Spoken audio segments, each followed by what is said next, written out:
तो चले जी, एक बार फिर से एक और टैलेंट इमाद वसीम जैसा ज़ाया हो गया। पीसीबी ने समझ लें कि उसे ज़ाया कर दिया।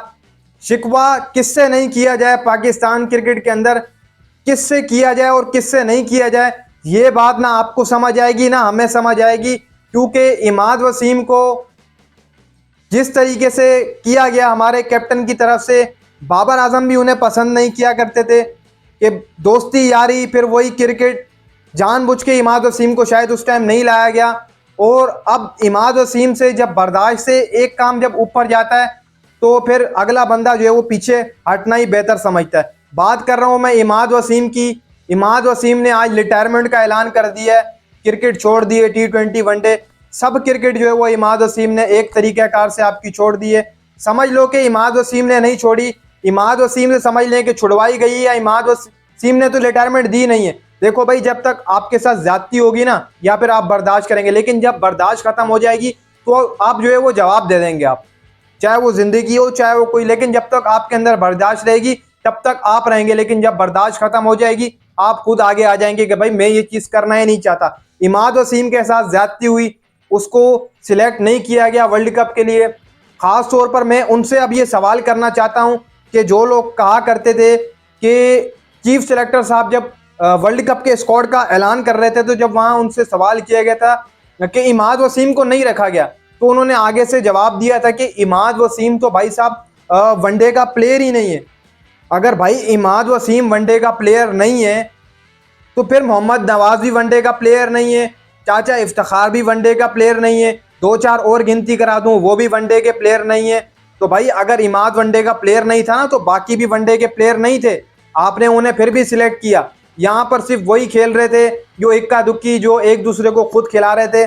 खासतौर पर मोहम्मद नवाज ने जो हक मार के रखा हुआ था इमाद वसीम का, वो नवाज ने नहीं, वो असल में पीछे से जिसका हैंड ओवर था, हमारे कप्तान साहब का हैंड ओवर, बाबर आजम, जो कि आप खुद भी कप्तान रही नहीं, उनको बड़ा ये होल्ड ऑफ प्रेशर किया करते थे, मेरा मैच विनर, मेरा मैच विनर।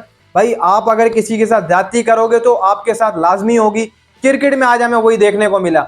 इमाद वसीम को जब आपने मौका नहीं दिया, आपने अपनी लड़ाई के अंदर, बाबर आजम ने अपनी लड़ाई के अंदर इमाद वसीम को टीम के अंदर, स्क्वाड के अंदर नहीं रखा, लेकिन वो वर्ल्ड कप जब खेल रहे थे तो टीम के अंदर ग्रुप बन जाते हैं। ये वही लड़के जो बाबर आजम के साथ थे, जिनको बाबर आजम कह रहा था मेरा मैच विनर, ये वही लड़के वर्ल्ड कप में बाबर आजम के खिलाफ हो गए थे, किसी तरीके से बाबर को कप्तानी से हटाया जाए। लेकिन बात यहाँ पे आती है, अगर इनकी जगह इमाद वसीम होता तो बेहतर होता, क्योंकि इमाद वसीम के पास जितना टैलेंट मौजूद है, PSL के अंदर वो कैप्टनसी करता है, तो बाबर आजम के साथ अगर इमाद वसीम होता तो बेहतर ही रहता। लेकिन बाबर आजम ने भाई खुद ही करा कि बस भाई नवाज खेलें जिद पे।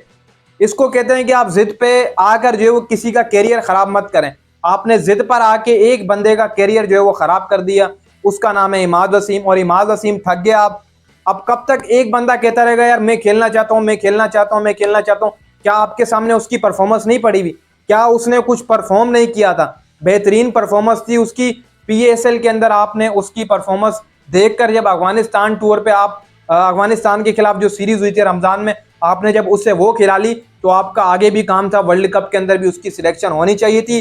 कैरेबियन प्रीमियर लीग में वो जितनी विकेटें लेके आया, इतनी मोहम्मद नवाज की मेरे ख्याल से नहीं होंगी, बेहतरीन बॉलिंग करके आया। लेकिन जिनकी सिलेक्शन होनी चाहिए थी उनकी नहीं हुई। इमाद वसीम सिलेक्शन के लिए था, लेकिन इमाद वसीम को सिलेक्ट नहीं किया गया, जानबूझकर नहीं किया गया था। लेकिन भाई अब इमाद वसीम भी आपका रिटायरमेंट दे चुका है। उन्होंने कहा है कि भाई मैं मशकूर हूँ PCB का, PCB ने जो है वो साथ रहा मेरे। फिर भी भाई भलाई करके गया अगला बंदा, फिर भी अच्छा बोल के गया पाकिस्तान क्रिकेट बोर्ड को।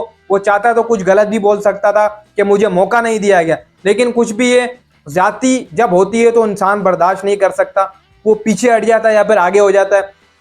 इमाद वसीम ने भी यही काम किया। इसलिए भाई इमाद वसीम के फैंस, शायद इमाद वसीम आपको जो है वो अब कभी भी इंटरनेशनल क्रिकेट के अंदर नहीं दिखाई दे, लीग्स खेलता हुआ दिखाई देगा, परफॉर्म करता हुआ दिखाई देगा। हम भी चाहते थे इमाद वसीम आए टीम के अंदर, लेकिन इमाद वसीम ने अब खुद ही रिटायरमेंट का ऐलान कर दिया, एक तरीके से खुद भी किया है। खुद किया तो उन्हें वैसे कौन सा कोई खिलाया जा रहा था, जो नहीं भी करते तो तब भी चल ही रहा था। वो रिटायर ही थे एक तरीके से। जब एक बंदे को टीम में नहीं खिलाया जाता वो आधा रिटायर ही होता। इमाद वसीम भी वैसा ही था, आधा आपका रिटायर था इमाद वसीम। आधा समझ लो कि था। बस उन्होंने खाली मुंह से ये कहना था कि मैं रिटायरमेंट का ऐलान कर रहा हूँ। रिटायरमेंट तो उनकी पहले ही हो चुकी थी, वो पहले ही पीछे से हो चुकी थी रिटायरमेंट। बस खाली उन्होंने ऐलान करना था कि समझ लें कि पहला जो होता है ना, कहते हैं कि ब्रश लगा लिया जाए दीवार के ऊपर, इमाद वसीम वो जो है वो चक्कर था। तो भाई इस तरीके से कुछ रहा इमाद वसीम का कैरियर। आप उठा के देखें, मोहम्मद नवाज से काफ़ी बेहतर है T20 के अंदर, आप खास तौर पर उठाकर देख लें। और अगर ऑलराउंडर की बात कर रहे हो ना, तो ऑलराउंडर मोहम्मद नवाज से इमाद वसीम बेहतर था, बेहतर है और बेहतर रहेगा। देखना PSL में अगर कोई ऑलराउंडर आपको परफॉर्म करके देगा तो वो रहेगा इमाद वसीम। तो दोस्तों उम्मीद है वीडियो अच्छी लगी होगी, वीडियो को लाइक कर दें।